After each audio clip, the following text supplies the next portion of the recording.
Coucou ma team, je suis très contente de vous retrouver pour une nouvelle aventure des tutos de Peggy-Lar. Nous sommes encore dans les jupes et je vais vous montrer comment tracer une jupe avec des plis. On aura les plis plats et les plis creux. Quand vous êtes prêts, on y va. Comme le titre l'indique, on fera le tracé de la jupe à empiècement ou basque et plis plats.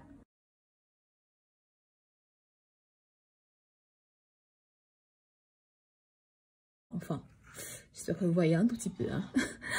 Ok, donc cette petite partie qu'on appelle un empiècement, pour la jupe, cet empiècement est appelé une basque. Et la basque varie de 8-10 ans à la hauteur bassin. On aura notre jupe avec la découpe, avec la basque et nos plis en dessous. En premier lieu, nous allons déterminer la longueur, la hauteur de notre basque. Moi ici, je décide de prendre 15 cm. Vous pouvez prendre, je ne sais pas, de 8, 10 ans à la hauteur bassin. La hauteur bassin est déterminée par la ligne du bassin. On a dit, au-delà de la ligne de bassin, on n'a plus la basque. La basque varie de 8 à la hauteur bassin. Mais nous ici, nous allons prendre 15 cm. Comment est-ce que je mesure? Vous me suivez attentivement. À partir de notre ligne de taille, nous allons mesurer petit à petit les 15 cm. Vous me suivez attentivement. Je commence sur ma ligne du milieu devant. Je viens petit à petit au fur et à mesure.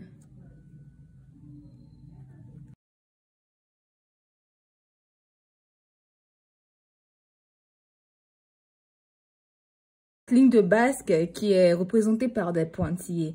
Ce que vous faites, vous prenez le trace-courbe et vous allez relier les différents points. Arrangez-vous à avoir des tout petits points réguliers, collés si possible, comme ça. Lorsque vous allez relier ces points-là, avec le trace-courbe, vous n'aurez pas de problème. Et voilà, nous avons nos basques qui sont tracées, mais ce n'est pas terminé. En deuxième lieu, vous allez prolonger la pince jusque sur la ligne de basque. Vous suivez.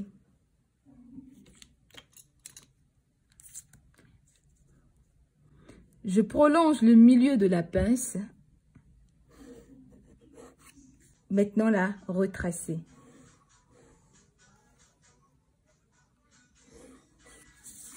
Je vais faire un cran de raccord.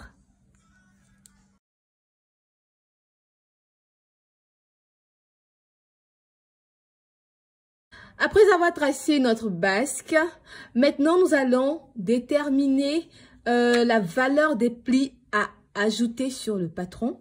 Ensuite, nous allons déterminer le nombre de plis que nous voulons. C'est bon? On y va. Comment faire pour placer le nombre de plis qu'on veut?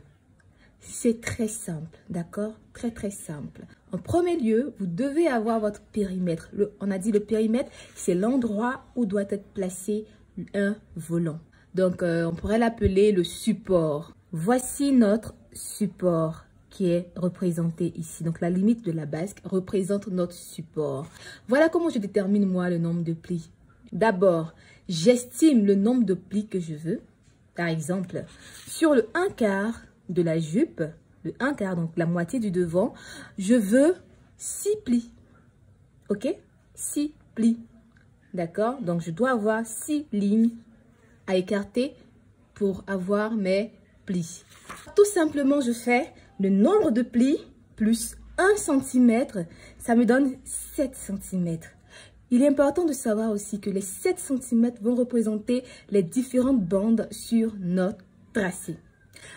On aura des bandes et des lignes. Les lignes représentent l'emplacement des plis. Voilà les bandes. Et ça, en fait, ce sont les plis. Ça représente les plis. Chez nous, on va représenter sur le tracé par des lignes. Ok, des lignes qui seront ensuite diviser, écarter, ensuite rajouter la valeur des plis. Alors, la formule, c'est le 1/4 du tour de bassin pour notre tracé divisé par 6 plus 1 cm. Donc, 6 qui représente le nombre de plis plus 1 cm. Quand vous allez faire ça, vous allez obtenir en fait les différentes lignes de plis. Vous prenez votre règle et vous allez mesurer à partir de la ligne du milieu. Ok, vous mesurez les valeurs que vous avez obtenues comme suite. Voilà. Ensuite,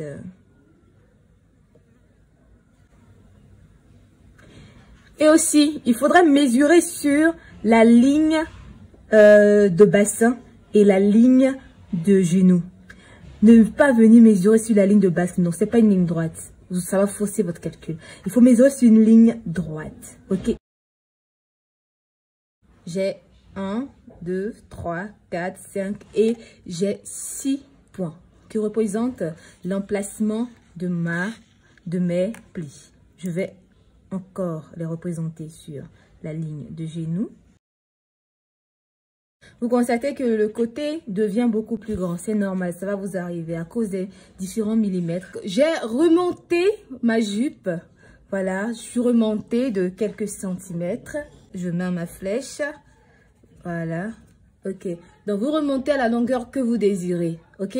Ensuite, j'ai évasé sur le côté de maximum 3 cm. J'ai relié directement à ma ligne du bassin. Ensuite, je vais prendre mon stylo et je vais relier les différents points. Je commence sur ma ligne de basque et je m'arrête sur la nouvelle ligne de la longueur de la jupe. Je mets les différents points en évidence, voilà. Je mets ma règle sur mes différents points et je commence sur ma ligne de base, je m'arrête sur la longueur de la jupe.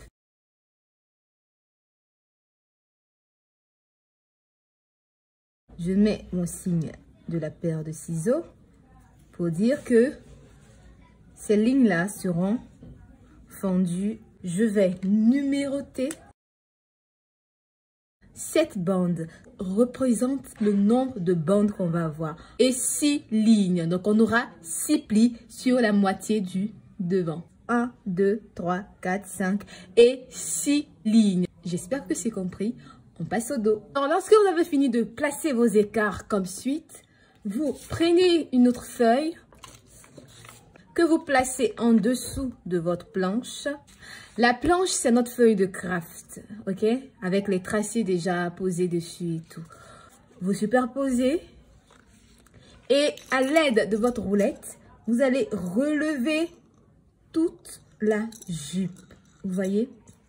Vous me relevez toute la jupe avec la ligne de découpe de la basque, les crans, la nouvelle pince, ok? Les différentes lignes, voilà. Et la ligne de bassin, sans oublier la ligne du bas, bien sûr. Quand vous allez faire ça, vous allez obtenir ceci. Ok? J'ai pris une feuille déjà utilisée, hein, parce que, voilà, c'est juste ça, ça va nous servir de brouillon pour avoir notre jupe. Voilà. Donc, vous allez avoir ceci, relevé. Ok? Si vous regardez bien, vous voyez les traits de la roulette à l'intérieur. Ok? Voilà, très bien. Vous passez au crayon ensuite. On va numéroter, couper le contour et détacher les deux pièces parce qu'on en a deux. On a la basque et puis on a le bas qui va servir à faire les plis. Quand vous êtes prêts, on continue.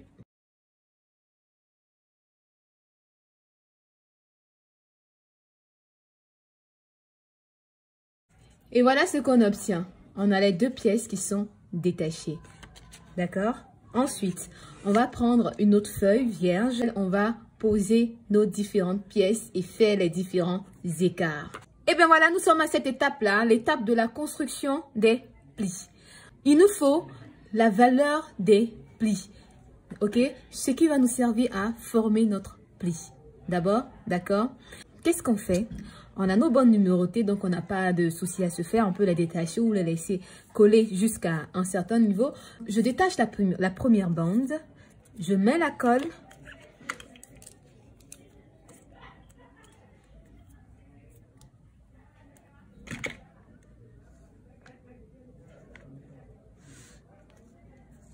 Voilà. Bien sur ma ligne. Ensuite, je détermine la valeur du pli que je veux ajouter. Moi, je veux un fond de pli de 5 cm. Ok? C'est simple. Je vais rajouter mes 5 cm. Voilà. 5 cm. Ok? Je prolonge ma ligne. Ensuite, celle du bas. Ok? Et je vais venir coller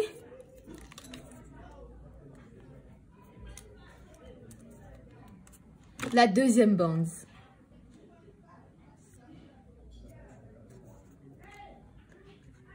Ensuite, je vais rajouter encore 5 cm. Je prolonge ma ligne du bas.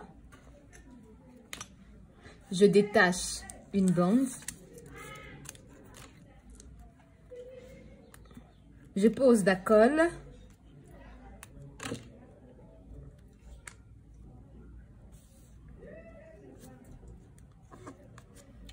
Et je vais faire de même pour toutes les autres bandes.